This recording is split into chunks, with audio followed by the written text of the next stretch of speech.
We have Bill Androlitis here, who's going to give us a history, rundown, particulars, and so forth of the Lockwood Motor Company and the Lockwood Chief in particular, and the Lockwood Racing Chief. And any ace talk at all, or just the chief? No, we're going to just talk about the chief. The Okay. ace we could do in another Okay. time, because Okay. that's worth talking about it as well. Yes, very definitely. Okay. So the chief came as a result of some very successful years for Lockwood, transitioning from their single-cylinder rowboat motor to that 1924, 1925. They came out with a twin, but it had a rudder. And then sometime in that whole time period, that Finn Ergens got involved with the Lockwood, and he was He came from the Johnson Company, No. 1925 or 26. Yeah, he had worked with the Johnson brothers, Right. and he really, I think, learned a lot from those guys. But I think at the time he was kind of early in his career. Young man, he must have been very young, in his 20s. Yeah, so Right. at some point he took a job with Lockwood, and I guess it was like a real job. I mean, as a real engineer, and his association with the Johnsons was known, but exactly what his status in the company was is unknown. But he did work with those guys. Maybe he was a spy for Lockwood. I don't know about that. No. But there must have been a lot of company espionage going on back then, because if you look at all of a sudden, like in 1930, Evinrude comes out with electric starting. Well, and you could see it was already OMC, so then it would be Lockwood, Elto, and Evinrude would have had electric starting in 1930. But by some coincidence, Johnson did too. Oh, and by another coincidence, Cale did too. All of a sudden in 1930, everybody had electric starting. So there must have been some... Look, if you're a salesman, and those all came from the same company, Yeah. I mean, Right. he probably wanted a Cadillac. So Right. why not go to all of them? It's their company. Why not approach all of them? But espionage, I think, is part of the deal. You're Sure right. is. Right. So back to Lockwood. But I don't think Elto had any spies there at all. They were able to keep the 28 quad a secret, Yeah, right. right until the New York Boat Show. So they did pretty well with keeping that secret. So back to the Lockwood. Johnson now demonstrates in 25 their P30, which would plane a boat. That was considered like That's the P30 right there. Right, the first. Okay. So that was the start of the big heavy hitting horsepower race. Right. So that happened in late 25. Right. The engine was considered a 26. Right, because they were Lockwood, sold the right. 1st of August. That's the Lockwood Outboard Industries Comes new out year. with their 62T in 1926, Okay. which is almost as fast as that. It's smaller in size. Is that This is like 22 cubes. The Lockwood, the 62T? like that. That's a 72T, Okay, but they're same similar. engine. Okay. It's like 16 cubic inch. This was like 22 cubic inch, Right. but they were almost the same speed. So that was definitely a high-speed, Yeah, high-output for sure, motor. for sure. And their So advertising was demonstrated that. Finn Ergens involved in that?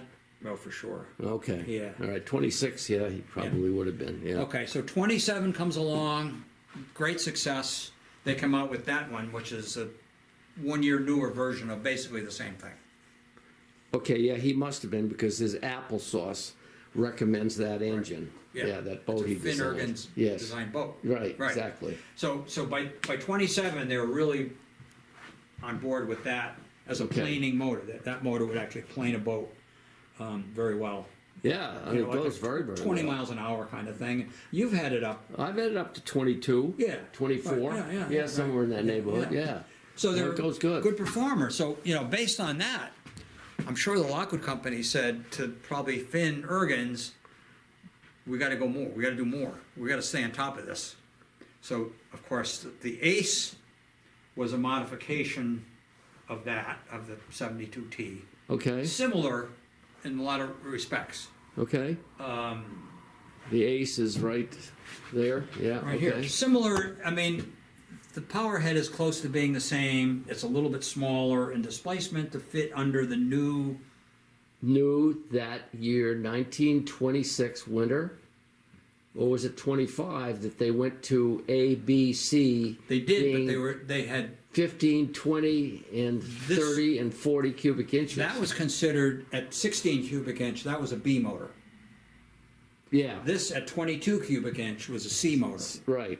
Well, yeah, but that that's- made Johnson very upset. They thought they course were it- going to have their Yeah. same Right. thing with So- the so by- K35. by That nine- was a by 1920 17 By cubic inch. 1928, everything was, you know, 20, 15, 20. right to the limit of the Right. letter, you know. Right, category. exactly. Anyway, so- 19.9 cubic Right. inch, right. So the 72T evolved into the Ace. The Chief was all new. The Chief was a totally new design.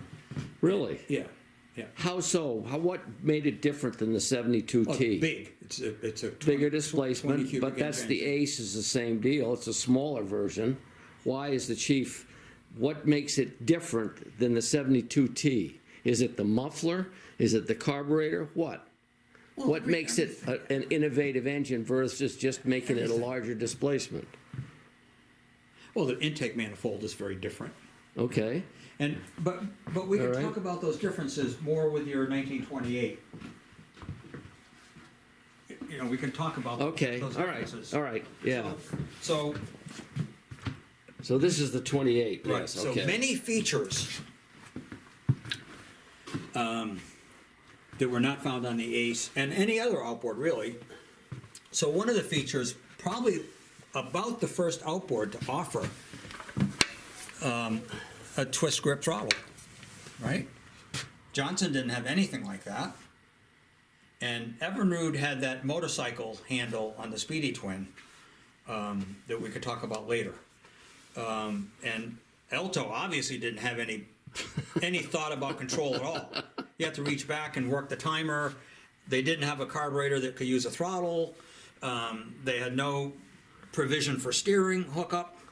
But so Lockwood comes on with some nice features. The other feature, which actually started in the 27, was this Lockwood Pilot, which is a real. Isn't it just a friction? That's all it is, but nobody had that. Nobody else had that. You couldn't adjust the friction on any other outboards. I mean, they make it sound so remarkable, but But it's a nice feature. it is a nice feature. What do you do when you have an outboard that's too loose? What do you do? I don't know. You can do anything. You can't do anything. You got to take it all apart and shim something or machine something, right? This thing here, you just tighten that. You just Yeah, tighten that up, okay, and it's all right. I mean, yours is quite loose, but Well, that's because the collar itself is loose. If you wiggle it, you can see it moving oh through. yeah, all right, Right. yeah. Anyway, so that was a big feature. So 28 comes along with this Chief. It's bigger, Yeah. 2 3/8 bore, 2 1/4 stroke. It's almost a square drive. But as soon as this thing came out, and it was being tested fairly early, we had just talked about that, and by November of 1927, it was setting records. So it was for sale. It had actually been sold in 27. It would have had to have been if they were setting records with it. It was available to those in the know. Yeah, for sure. And Yeah. some dealers, like Mercury in the 50s, Yeah. if you were one of their stellar dealers, you got you stuff got- when nobody else got it. Right. I'm sure You that know, and happened it back allowed then. you to, you know. I mean, as soon as this thing came out, it made some appearance, and we talked about that in the brochure. There's that like White Lake, Michigan, or something. November 14th of 1927. They put it on like an APBA somewhat certified course. Right. And this thing did 33.5 miles an hour in 1927. That's going. Yeah. That's smoking. So compared to the other outboards, the Johnson P35, I don't think that could break 30, and the Evinrude 8-horse Speedy Twin from 1927 couldn't do that either. So breaking the 30-mile-an-hour thing in 27 was really hard to do. I have one other comment to make here, though, too, because when all this racing started to take off, there were a lot of complaints about noise Yes, pollution. for sure. Very much like we had with the mufflers in the 50s and 60s. Cops were arresting you for Right. having too loud a muffler. Now they don't pay any attention. But Lockwood's muffler was special in that it didn't limit the horsepower like a lot of the others did. Like Kale, their muffler was tiny. I mean, you look Yeah. at the two, you got to look at the size of that muffler, had plenty of room for expansion. Then Right. you look at the Kale 30, which was his competitor, which is Well, this is, it's yeah, got the a 30s tiny here. little goddamn exhaust. Yeah, I mean, they had Yeah. to have cutouts on it to make it, yeah, I know. you know, work. Yeah, so And these- Lockwood claimed that there was like a 1 horsepower gain by taking their muffler off. But Well, you didn't make people mad if you when left you it look on. at the pictures of racing in 1928, and I brought some we can look at. The one, that Lake Quinsigamond run of May of 1928, this thing did, on the Q-Craft boat, did 36 miles an hour with a muffler. Yeah. Wow. And this, Awesome. and That this, was on a cute craft? yeah, we have Did the pictures. We'll- The guy actually make it around the course without flipping out of the boat? did it. I don't know how he did it. So 36 miles an hour, Right. Bill. God, that's impressive. that was one of that 4-way run that they had to do. I mean, the average was 35 and a half or something, but one run is documented, it hit 36. Wow. God. I know.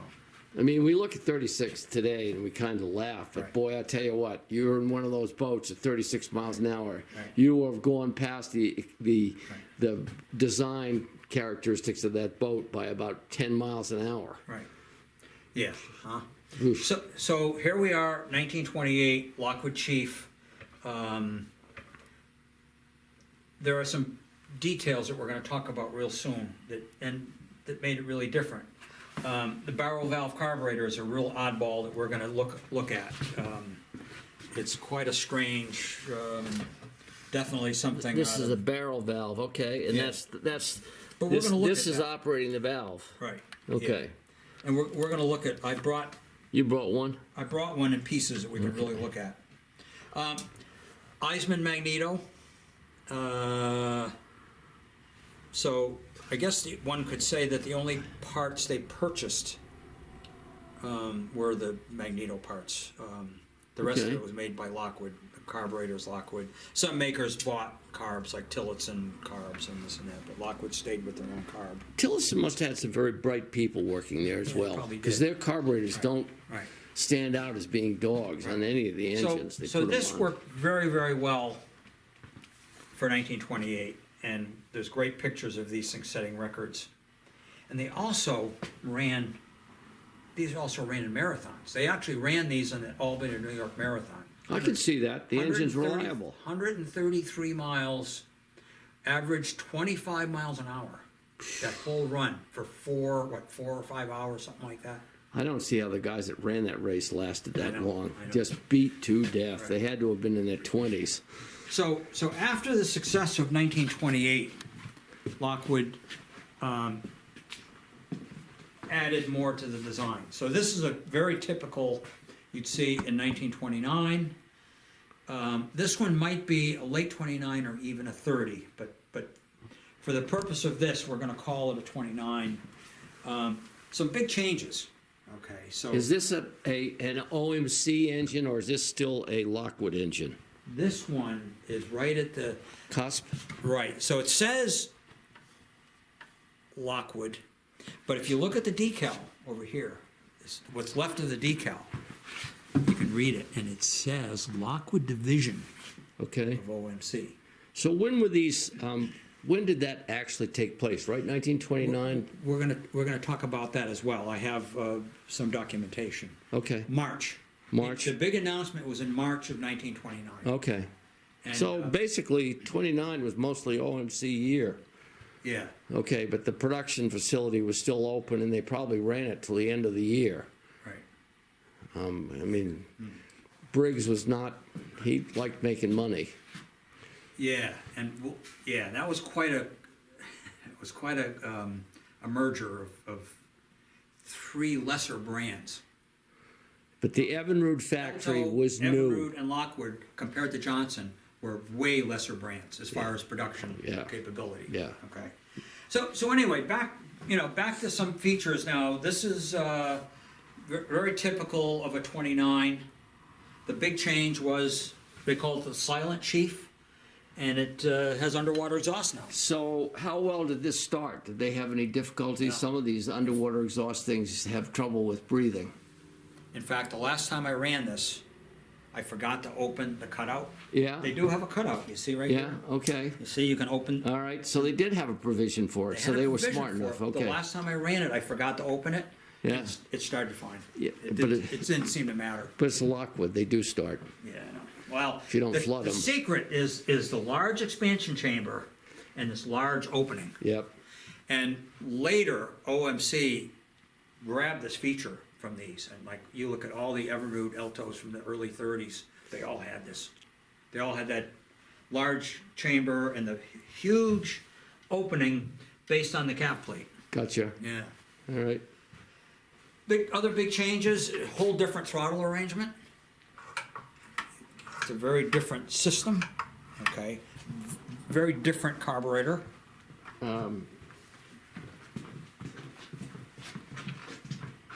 Do that again. Let's take a look at that. So, Okay, so basically this was throttle wire controlled instead of solid linkage control. right, so the 28 just had that barrel valve with a twist grip. Probably this also allowed them to hook up a remote throttle fairly easily. Exactly, Yeah. and that would be through this hole, the Right. cable, and we just take this away and hook directly to that. Right. So one could say, well then, if it's only moving, what's that, like 90 degrees, slightly less than 90 degrees, Yeah. how do you choke it?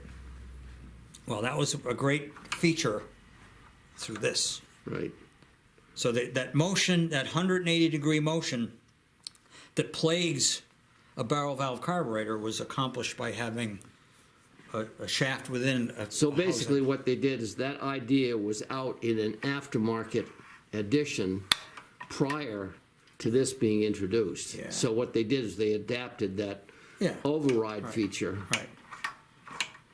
which I think actually I have one right over here that's sort of it's not the exact same rig, but this Yeah. is Yeah. this engine, this K35 has a throttle, Right. but it also has The- the ability to choke it by Unlatching. unlatching Right, right, there you go. there, Right, sure. there. Yeah. And then it clicks into a little Detent, right, detent detent. like that, and Right. now it's back to Right. running again. Yep. Yeah, okay. Did you see that? Doesn't seem to want to go that easy. There we go. There we go. Now you can choke it right there Yeah. and still have the throttle. Right. Okay. All right. Very good. Okay. Yeah, and this is the same. This is the same. Same rig, idea. same Same idea. idea. So So there were guys that came up with some of this stuff, yeah, and they were really incorporated started by the thinking big about it. companies. Yeah. Another big feature was this almost useless gas gauge.